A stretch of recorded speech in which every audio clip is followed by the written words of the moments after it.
In this video, I will make an effective DIY face mask with available ingredients in the kitchen. This face pack works best for those with acne pores skin. It not only helps brighten the skin but also makes sure that the acne doesn't get flared up.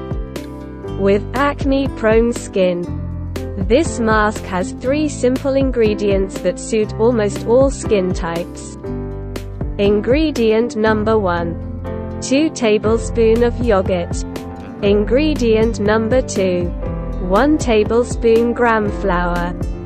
Ingredient number 3. 1 tablespoon multani mitti. Mix all 3 ingredients and make a paste. Apply on your clean face. Let it sit for 15 to 20 minutes. Then wash your face with normal water while massaging the skin. It's safe to use this face mask twice a week for better results.